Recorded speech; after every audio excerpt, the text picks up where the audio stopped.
Welcome back, and now for the news in detail. Pentagon Chief Mark Esper says Washington and the Taliban have negotiated a proposal for a 7-day reduction in violence in Afghanistan. Speaking to reporters in Brussels, Esper said the reduction in violence will be a continual evaluative process.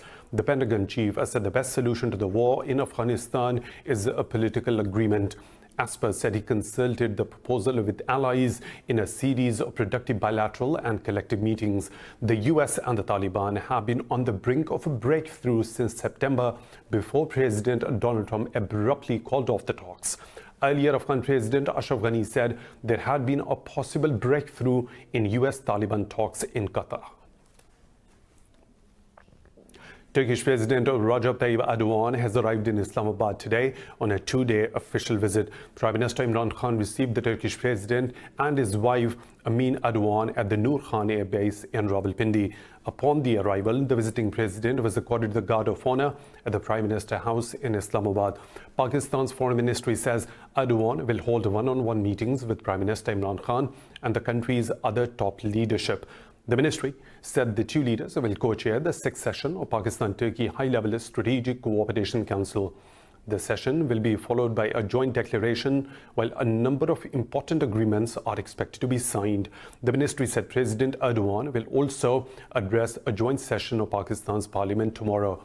Khan and Erdogan will address the Pakistan-Turkey Business and Investment Forum, hosted by leading investors from both the countries. Meanwhile, Pakistan has expressed serious concerns over Washington's sale of a sophisticated air defense weapon system to India. New Delhi is set to buy 24 Seahawk military helicopters from the US defense firm Lockheed Martin at a cost of $2.6 billion. In a press brief, the Foreign Office said the deal between Delhi and Washington will further destabilize the region. The spokesperson, Aisha Faruqi, said the international community is fully aware of India's aggressive policy against Pakistan. She said the region of South Asia cannot afford an arms race. Moving on, 4 US senators have asked the State Department to provide assessments on India's crackdown in occupied Kashmir.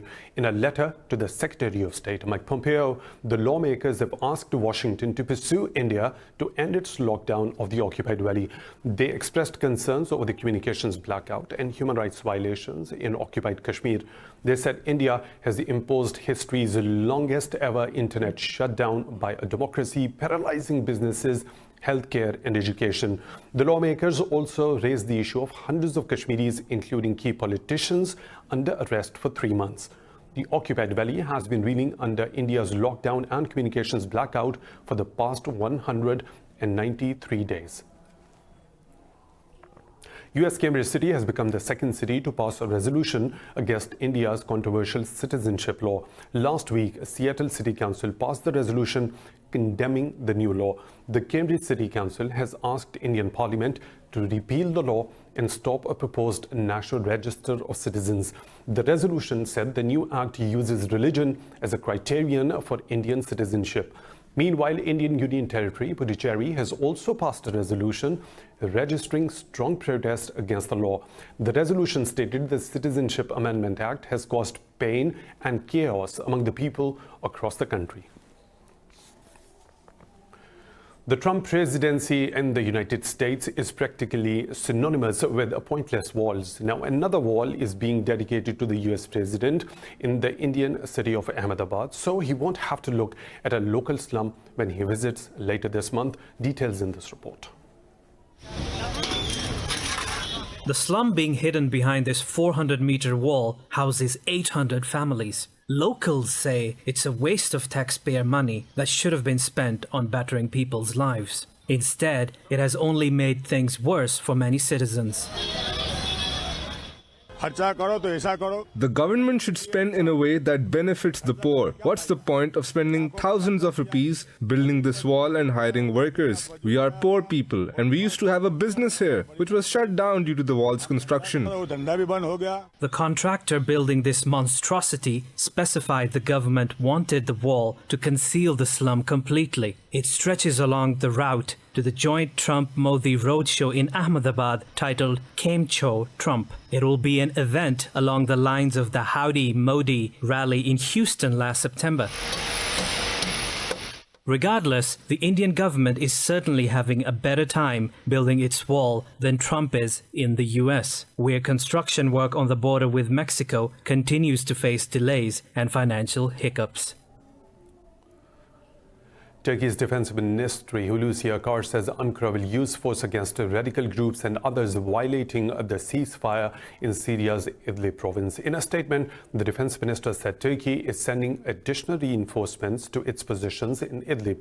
Tensions are high in the region following clashes between Turkish and the Russian-backed Syrian forces in Idlib.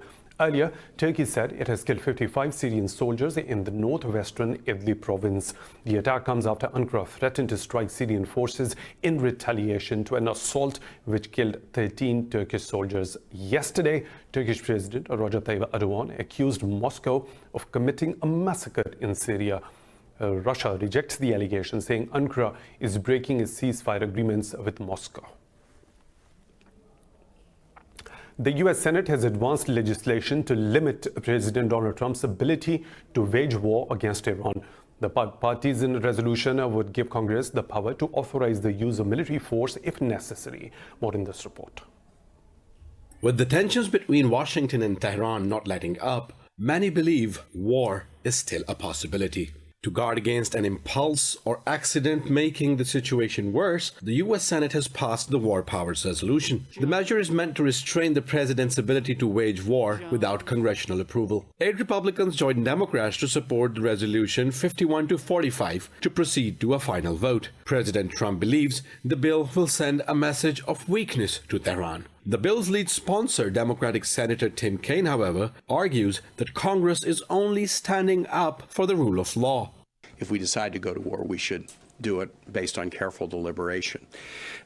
Some viewed this as an effort to tie President Trump's hands. It's not really about President Trump. It's really not even about the president. It's about Congress.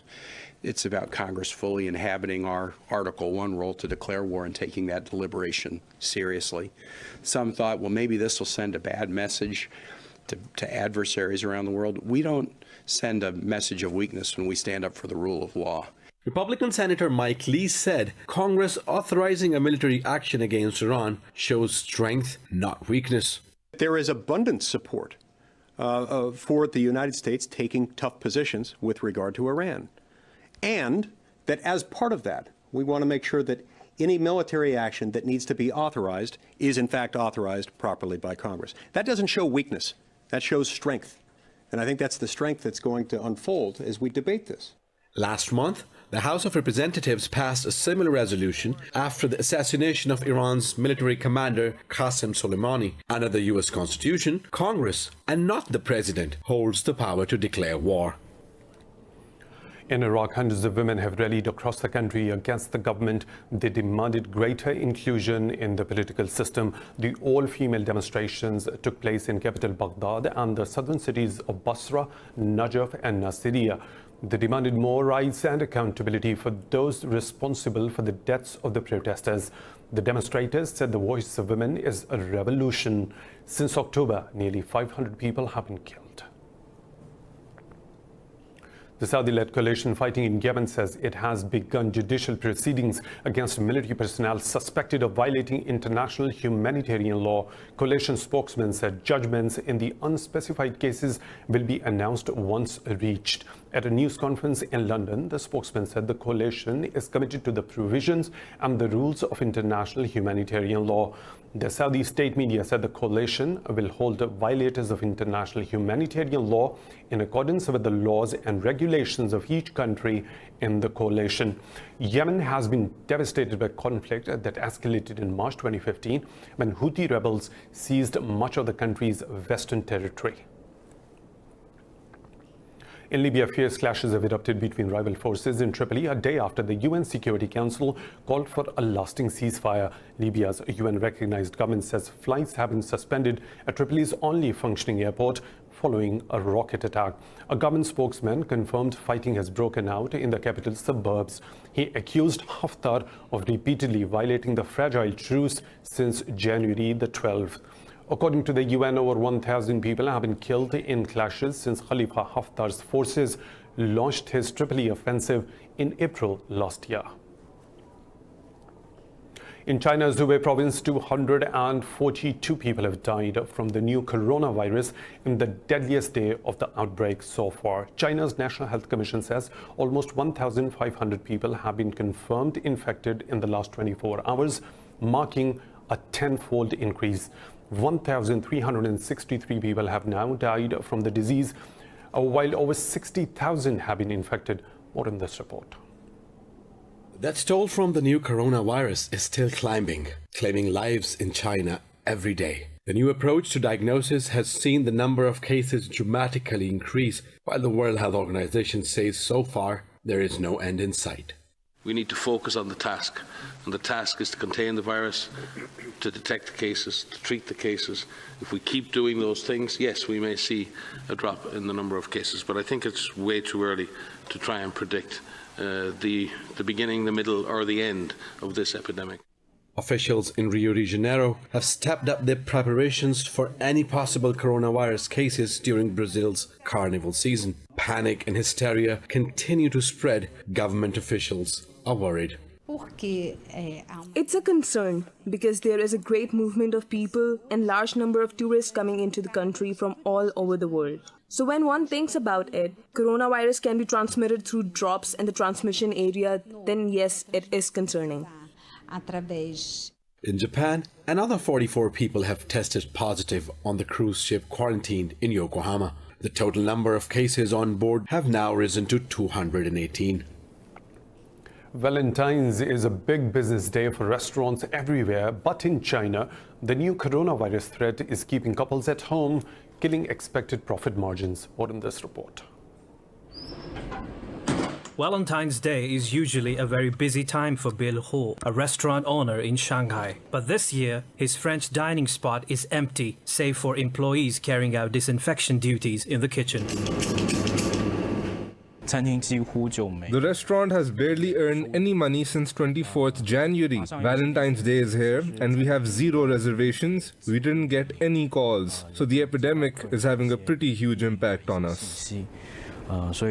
Ho's restaurant, Seoul & Seoul, has lost over $100,000 since the outbreak started. He says if this situation persists, he will have to shut his business down in 2 months. We don't know how long the epidemic will last or when it will finish, when the current situation will be over. For me, I am very anxious and also lost. Other business owners also have a similar story to tell. The world's second largest economy is now struggling to get back to work. But Chinese cities continue to look like ghost towns with factories and businesses shuttered down. The death toll from the virus has crossed 1,300 with over 60,000 infected. Chinese President Xi Jinping has spoken with Malaysian Prime Minister Mahathir Mohamad over the phone on the novel coronavirus outbreak. She said the epidemic will have some impact on the personal exchange between the two countries, but he said the deep friendship between the two states will never be shaken. She said Beijing has the confidence to lead the Chinese people to win the battle against the virus. For his part, Mahathir Mohamad commended China's efforts in dealing with the outbreak. He said Malaysia has provided a batch of medical supplies to China and is willing to offer more help. South Korean custom authorities have broken up an attempt to illegally export 730,000 face masks. The government says it is stepping up its efforts to ease the shortage in the supply of masks caused by the spread of new coronavirus. The government said the confiscated masks are worth over $1 million. Earlier, South Korea announced tougher penalties against hoarding protective masks and hand sanitizer. Anyone with too large a supply of such products could face a 2-year prison sentence and a heavy fine. The new coronavirus outbreak has sparked a sharp rise in demand for the protective face masks and hand sanitizer. It's time for a short break. I will be right back. Stay tuned.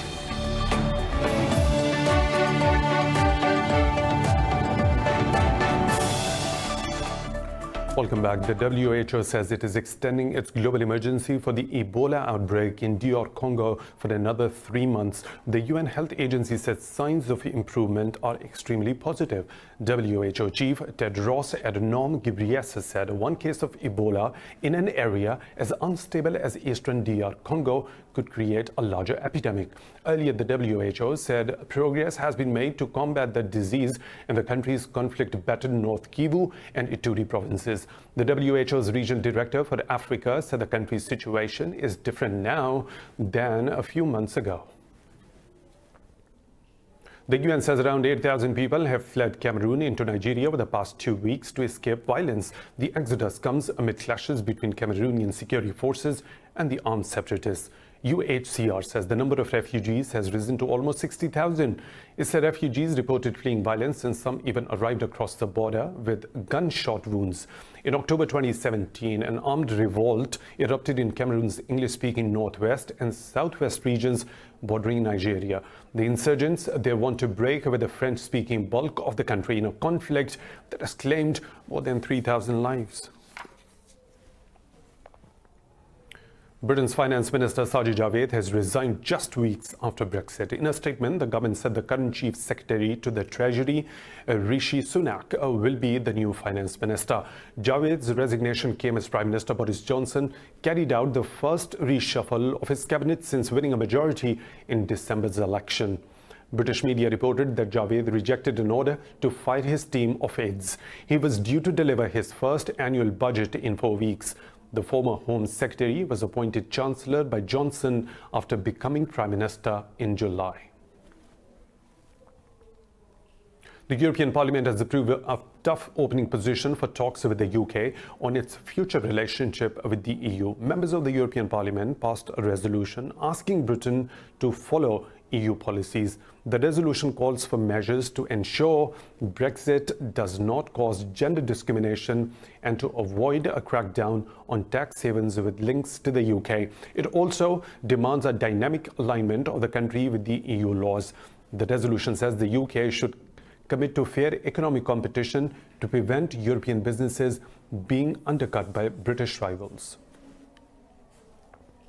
In France, the government has failed to reach a consensus with protesters over the controversial pension reforms that drew thousands to the streets. Prime Minister Edouard Philippe said they don't have the conditions for an agreement.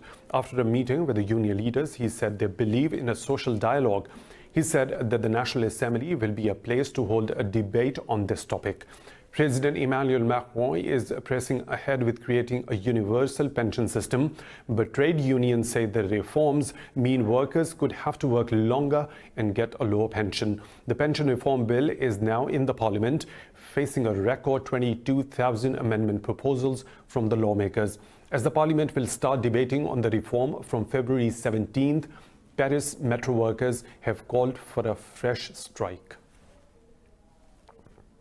Germany's far-right AfD party says it will sue Chancellor Angela Merkel for alleged abuse of office. The party claims the Chancellor coerced a state premier into resigning after he was elected with the support of the far-right. The AfD wants to file 2 lawsuits against Merkel, arguing her actions forced Thuringia's newly elected president, Thomas Kemmerich, to step down last week. The party's co-chair, Jörg Meuthen, said the Chancellor has committed a violation of the right of equal opportunities for all the parties. Merkel called Kemmerich's election unforgivable and said the result must be reversed. The Premier Thuringia called for the regional parliament to be dissolved after his election caused a scandal for accepting far-right votes. It has been 75 years since Allied forces bombed the German city of Dresden in World War II. Some military historians suggest the city had little, if any, strategic value. 75 years later, the trauma from the event still lingers. This report has the details. Nora Lang was 13 when 1,000 Allied bombers dropped 4,000 tons of explosives on her city. She says those were the most horrible hours of her life. First, there were sounds of bombs, and then I thought, now tanks are rolling over our heads. The front line was not far. I thought, maybe this is the end of the war, and at the same time, I thought it's the end of the world. As a child, I thought that. Lang says she still feels the pain and anguish of the bombing to this day, but she's also haunted by the fact that scores of children in the Middle East and across the world are suffering the same fate as her. Hilft uns denn keiner? Is there no one to help us? That was our question. And we thought this cannot be happening. In my view, these are the questions to this very day those ask who have to go through something like this. Is there no one to help us? You are aware that it's not happening around the globe, so there must be many places where peace reigns. People must react after all. Weltstadt, dann müssen sie ja noch. British and American bombers killed 25,000 people when they raided Dresden between the 13th and the 15th of February 1945. UNICEF has recorded 170,000 violations of children's rights in war zones over the past decade. That works out at 45 violations each day. The UN Security Council will gather on February 18th at Russia's request to discuss implementing the Minsk agreements. Russian envoy Vladimir Polyansky says Moscow asked for a UNSC session to look at the agreements on their 5th anniversary. The Minsk agreements deal with disputes between Russia and Ukraine. The contact group on eastern Ukraine also met in the Belarusian capital Minsk to discuss a political settlement to the conflict. Ukraine's representative said the sides agreed on the first of the 3 new disengagement areas along the line of contact. She said the withdrawal of the armed groups and the military equipment over the border remains the basic precondition to start a political process. President Donald Trump has brushed aside the Philippines' decision to end the visiting forces agreement with the U.S. Manila axed the 20-year-old defense pact on Wednesday, saying U.S. actions undermine Filipino sovereignty and judicial system. U.S. Defense Secretary Mark Esper called the move unfortunate, hoping it could be reversed or delayed. President Trump downplayed the snub, saying it would save the U.S. a lot of money. Well, I never minded that very much, to be honest. We help the Philippines very much. We help them defeat ISIS. I get along. Actually, I have a very good relationship there, but I really don't mind if they would like to do that. That's fine. We'll save a lot of money. You know, my views are different than other people. I view it as, thank you very much, we save a lot of money. Venezuelan President Nicolas Maduro has called opposition leader Juan Guaido a traitor, blaming him for U.S. sanctions. Speaking at a rally in Caracas, Maduro accused Guaido of asking the U.S. to impose more curbs on Venezuela. Venezuela's Socialist Party and the government supporters marched to the Miraflores Palace to celebrate National Youth Day. The day commemorates a battle over 200 years ago during the War of Independence, when the army sided with the university students to defeat the royalists. Maduro said the youth will defend Venezuela against the traitor Guaido and his anti-national motives. The youth are defending our country against the traitors and turncoats that go abroad and ask for sanctions against the people of Venezuela. That's why I'm in agreement with your chant, but not only the one about Trump, but also about the guilty Guaido. In Brazil, heavy rains have killed 5 people in Sao Paulo. Over 1,300 people were transferred to shelters in 22 affected cities. The rains, which started on Sunday, caused floods, landslides and road damage. The state capital, Sao Paulo, and surrounding areas were the worst affected. Dozens of schools were closed in those areas, and public institutions and traffic ceased to function. The local government used helicopters and kayaks to rescue trapped people. Heavy snow and avalanches have claimed 15 lives, including 6 family members in Afghanistan. Officials said mud houses collapsed in remote mountainous Daikundi province, causing the deaths. A disaster management official confirmed the death toll. He said victims included 2 pregnant women who died because of the inability to reach a hospital. Most internal roads and highways connecting Daikundi to the other parts of Afghanistan are blocked due to heavy snow. The country's Met Department has warned of heavy snowfall and flash floods in 19 out of 34 provinces this week.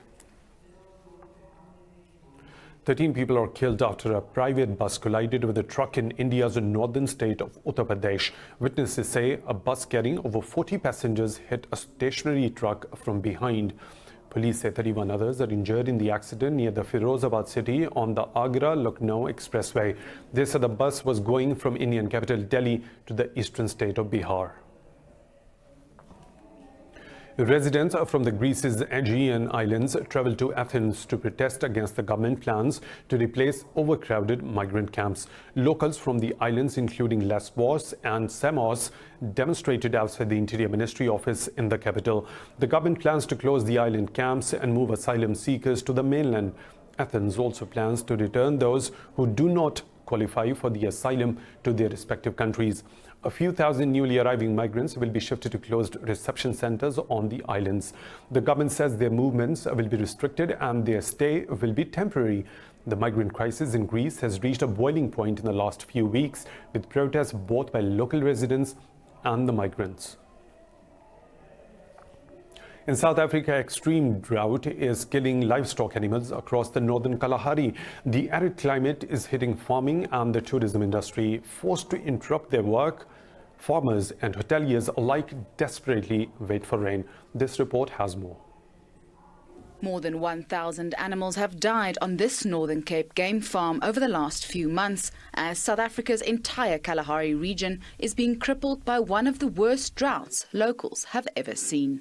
We are trying to go on as we are at the moment, but it's only going to be so long before all our resources are out and we don't have any money left to do what we do. Turu Lodge, like so many others in the area, is heavily reliant on international hunters to keep the business afloat, but recently none have arrived. Unfortunately, the drought forced us to place all our bookings on hold. We can't book a guy coming from overseas, having the safari feeling and trying to give him the best safari he ever had, but the animals that's here are very skinny and he's dying. A few kilometers away, lifelong commercial farmer Johan Steenkamp admits he can't keep going on like this past March. Our animals are really suffering. We have lost many animals. At this stage, I have between 30 and 40% of my herd left. Everything else either died or we had them slaughtered. Even as the region enters its much-anticipated rainy season, the farms and their animals will need more than a year to recover, and many simply don't have that long. More stories to follow, but right after a short break, stay tuned with Indus News.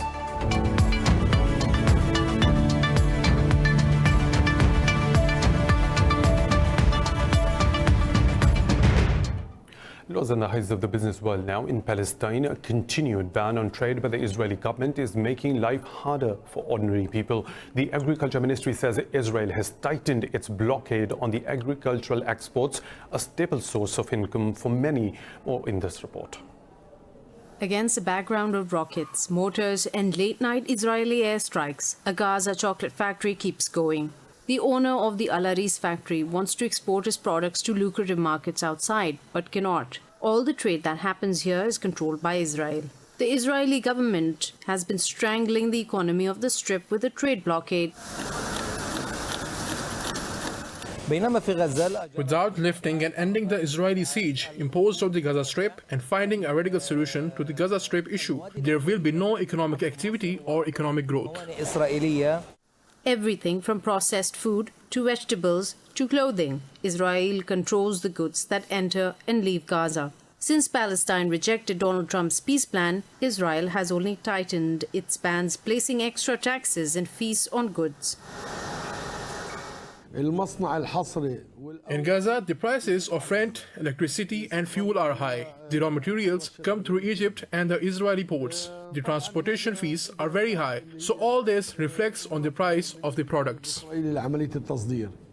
Many believe if the ban is not lifted, poverty will get worse, encouraging extremism and radicalization. Lebanon has formally asked the International Monetary Fund for help to overcome its worst economic crisis in decades. IMF spokesman Jerry Rice said the Lebanese government has asked for advice on its economic plan. Rice said Beirut officials want technical expertise on the macroeconomic challenges facing the economy. The financial institution has not mentioned financial assistance for the country. The spokesman said any debt decisions are for the Lebanese authorities in consultation with their own advisors. Lebanon is on the brink of defaulting on its sovereign debt with $1 billion Eurobond payment due next month. The Wall Street stocks have pulled back from record highs following a jump in coronavirus cases. A surge in the epidemic has fueled worries over its impact on economic activity. The indices of Dow Jones, S&P 500 and Nasdaq Composite lose the upward stream. Cisco Systems was the worst performing in DJI index. Moreover, the shares of Nike, Apple and Microsoft have also dropped nearly 1%.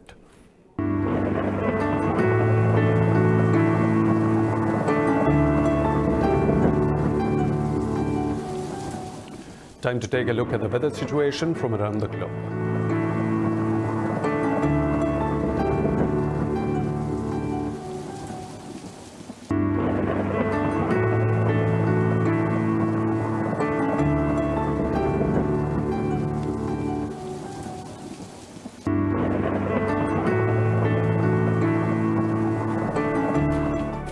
And that's all for now. For the latest updates, you can follow us on social media at Indus.news. Thanks for watching.